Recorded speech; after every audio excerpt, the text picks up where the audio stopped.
mengenai tokoh sejarah yang satu ini, yaitu Angling Darmo atau Bang Darmo yang seringkali disebut Prabu Angling Darmo ini sudah familiar dan banyak sudah didengar kuping-kuping masyarakat seluruh Nusantara Indonesia.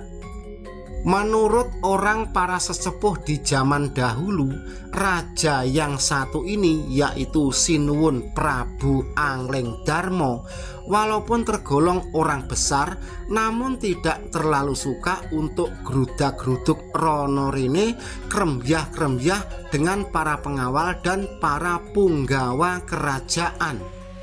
Selanjutnya mengenai Bang Darmo atau Sinuwun Prabu Angling Darmo sangat perhatian terhadap kehidupan semua binatang atau hewan dan orang-orang berkasta sudra. Jadi pada saat itu ceritane, walaupun di seputaran lingkungan keraton atau istananya, andai kata ada kalangan kasta sudra mundar-mandir seliweran blusukan, tidak diapa-apain. Kan biasanya kalau di seputaran istana kerajaan itu kalau ada orang kecil seliwar-seliwer mundar-mandir pasti diusir karena mengurangi kewibawaan raja.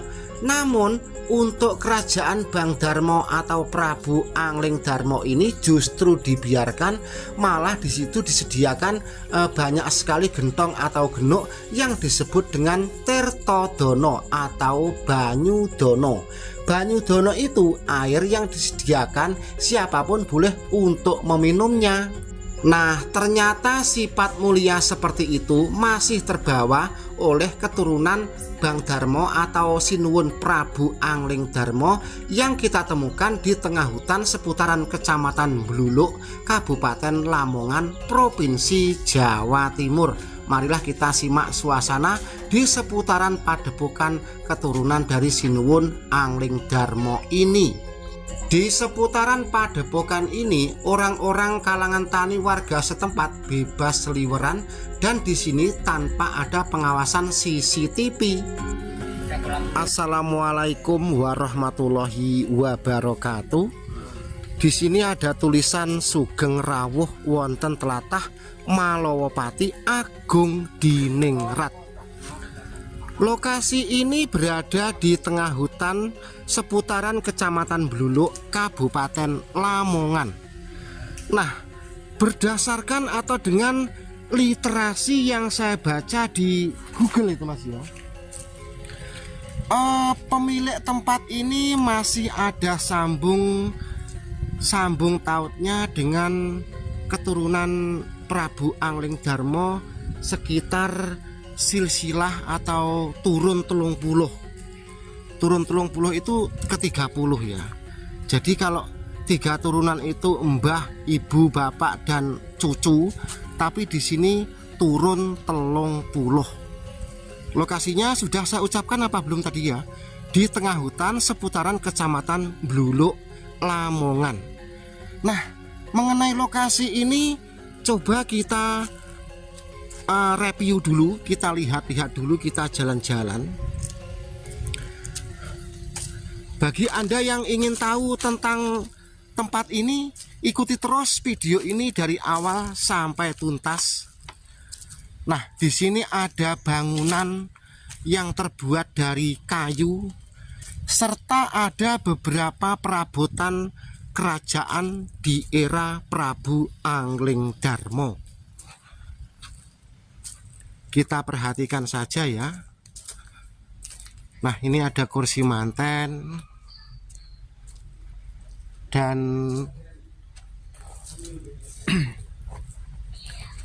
ini, nah seperti ini ya, ini ya.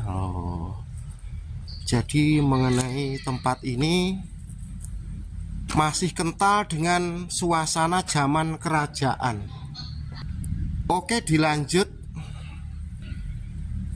Di sini itu semua furnitur yang ada di sini itu, loh, ini sing metu saka kamar kok asu ya, ini ya, asu cilik-cilik. Wah. Nah, lucu sekali ya ini ya. ini tadi kita mau mendekat ke dalam kamar, tetapi tiba-tiba mak brudul ada 2 ekor kirek yang lucu. Oke, dilanjut. Kita lanjut mengenai tempat ini. Karena saya pun menjelaskannya agak grogi, tidak ada temannya. Jadi ini kamar ini tadi yang keluar ini 2 ekor kirek. Oke, selanjutnya kita melihat keris pusaka. Jadi keris pusaka yang ada di sini itu keris beneran. Ini namanya, yang tahu ini para Pak Dalang. Ada 3 buah keris atau 3 wilah keris. Terus ini ada kursi-kursi. Kalau di era sekarang kursi-kursi seperti ini biasanya dipakai untuk kuade perlengkapan manten. Nah teman-teman sekalian, di dalam kelambu ini ada apa saya juga tidak berani miyak. Yang jelas ini tadi keluar dari sini 2 ekor kirek. Dan selain itu ya, di sini ada ya peralatan-peralatan komputer print.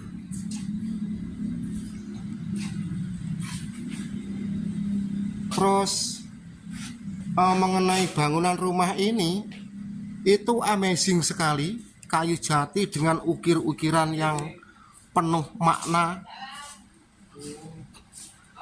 Terus ada lampu gantung lampu gantung yang ini terbuat dari perunggu atau kuningan. Terus di meja ini, nah ini ada peralatan pada zaman kerajaan. Ini asbak. Oh, zaman dahulu tuh juga sudah ada orang rokok ya. Terus ini kendi. Terus loh, ini setahu saya kan ketunya Bang Darmo ini kok ditutupkan di kendi ini piye ya ini ya. Nah ini kan setahu saya ini mahkota yang di kepala itu, tapi kok ditutup dengan kendi.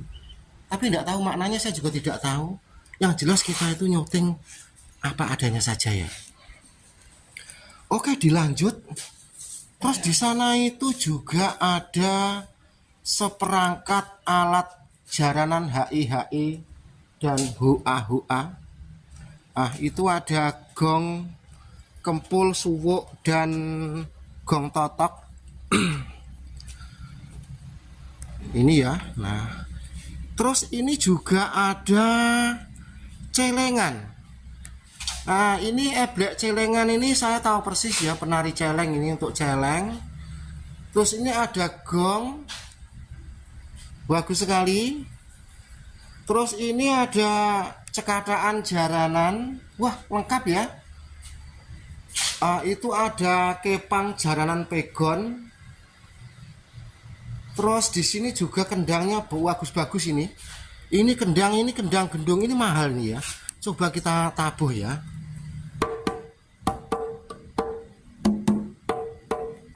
Nah sudah ya, karena ini jam istirahat, kita nanti tabuh-tabuh juga tidak penak ya.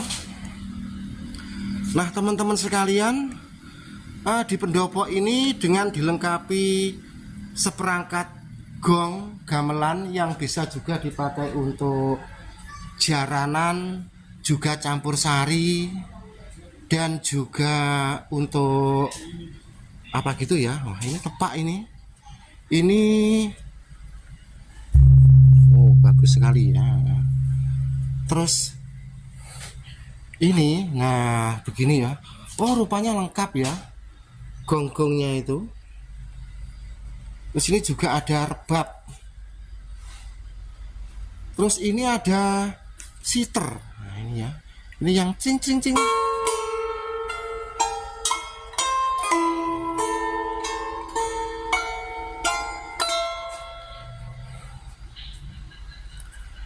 Oke, dilanjut.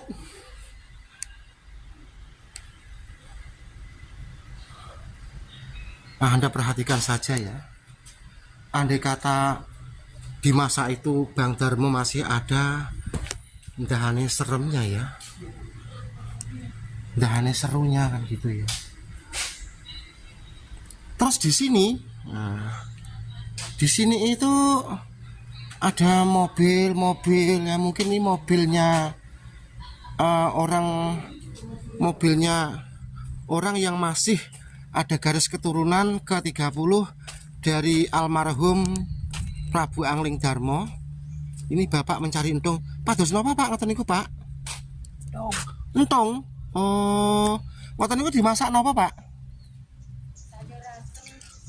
Oh, di sayur asem. Yoseng, oh nggih. Monggo Pak, monggo. Oke teman-teman, kita lanjut ya. Nah itu tadi tempatnya itu kalau kita lihat dari depan itu seperti ini. Terus sepanjang masuk tempat ini ada beberapa jun. Jun itu berisi air. Kalau zaman dahulu jun-jun ini kan zaman itu kan belum ada aqua galon ya.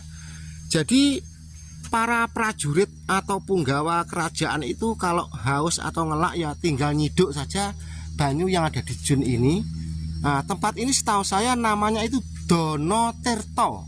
Nah, selain kerajaan, orang-orang kaya zaman dahulu di depan rumah itu ada yang namanya regol dilengkapi dengan genuk di kiri kanan rumah. Adapun genuk itu berisi air, disediakan untuk orang yang sedang haus pada saat perjalanan. Nah, perbuatan seperti itu dinamakan Dono Tirto. Tetapi kalau sekarang sudah tidak ada lagi Dono Tirto itu. Pengen ngombe ya beli aqua di toko. Nah, kali ini ada sebuah petilasan apa gimana ya ini ya. Nah, ini ada petilasan Syekh Siti Jenar. Sebentar ya. Di sebelah sini ada tulisan petilasan Syekh Siti Jenar. Terus di sini ada petilasan Sabdo Palon Noyo Genggong Prabu Angling Darmo. Oke, sekarang petilasan Syekh Siti Jenar. Seperti apakah di balik tulisan ini ada, nah di dalam kotak ini ya, di dalam kotak ini ada semacam ini, nah begini, nah ini ya, nah ini petilasan Syekh Siti Jenar, petilasannya ini ya, ini petilasannya. Terus di sebelah sana itu ada suatu hal yang menyerupai makam. Di kanan dan kiri itu ada patok. Yang jelas itu adalah makam. Kalau petilasan Syekh Siti Jenar mungkin ini yang ada batu-batunya yang bisa untuk duduk ini. Tetapi kalau makam Noyo Genggong dan Sabdo Palon mungkin yang sana itu. Kenapa saya berkata demikian? Karena di sini benar-benar ada tulisan, nah seperti ini. Nah ini Sabdo Palon Noyo Genggong Prabu Angling Darma. Kalau setahu saya Sabdo Palon dan Noyo Genggong itu dulu adalah, kalau dalam cerita ketoprak itu abdinya Damar Wulan pada saat diutus oleh Ratu Kencana-Wungu ke Blambangan Banyuwangi untuk menumpas Ratu Blambangan bernama Minak Jinggo. Itu kalau dalam ketoprak. Tetapi setelah ketoprak tentunya ada serangkaian cerita-cerita tentang sejarah. Ya seperti inilah ya, seperti yang kita ketahui ya. Oke teman-teman sekalian, bagaimanakah menurut Anda tentang petilasan Syekh Siti Jenar? Dan itu tadi saya tidak bisa menyimpulkan, dan yang bisa menyimpulkan adalah ente sekalian. Terus yang selanjutnya, di situ tadi ada petilasan ya Syekh Siti Jenar dan Sabdo Palon Noyo Genggong. Terus di sebelah sini juga ada semacam joglo seperti ini ya. Nah, coba kita review ada tulisan apa saja di sini.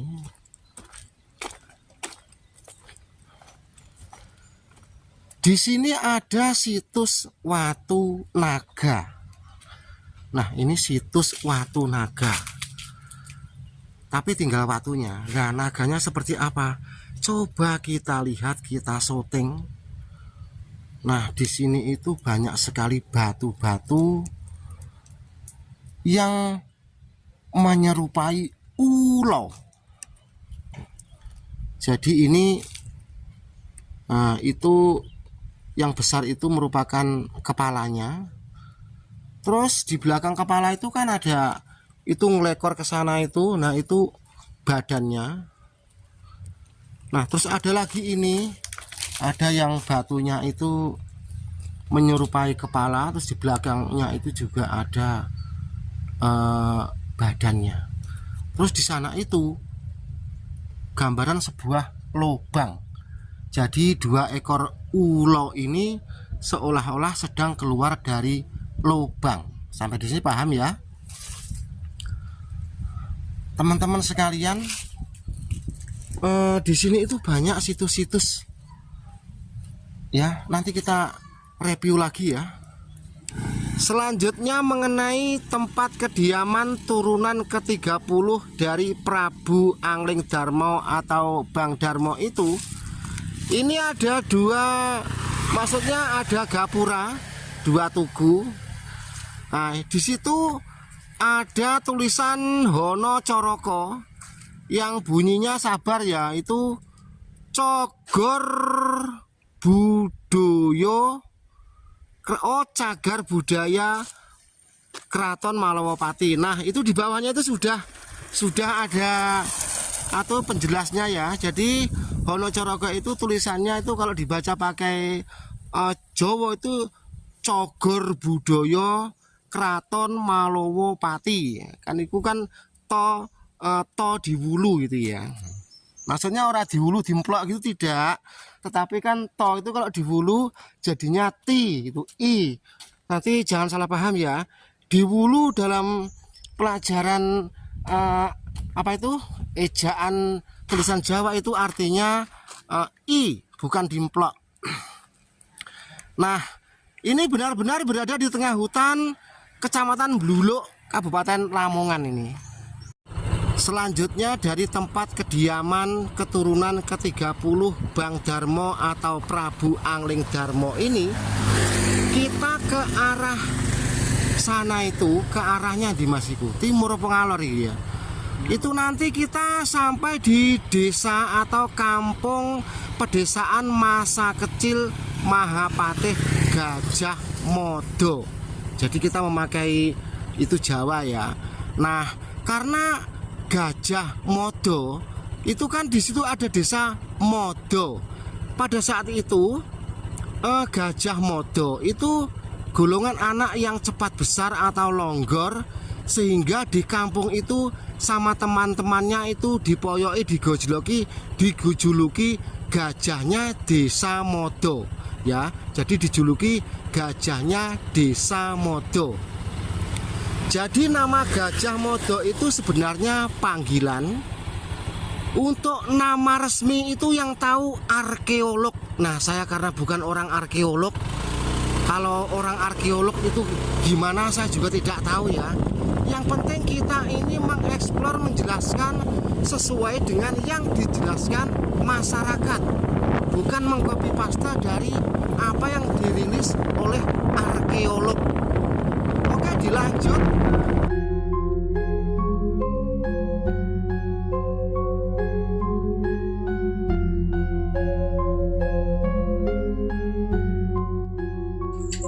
Selanjutnya mengenai konten video YouTube pada kali ini, semoga memberikan sedikit edukasi dan juga informasi. Ada kurang lebihnya mohon maaf yang sebesar-besarnya. Salam sehat untuk yang ditonton, yang menonton, dan yang bikin tontonan. Ada kurang lebihnya mohon maaf yang sebesar-besarnya. Mang wis apa urung? Oke, terima kasih. Wassalamualaikum warahmatullahi wabarakatuh.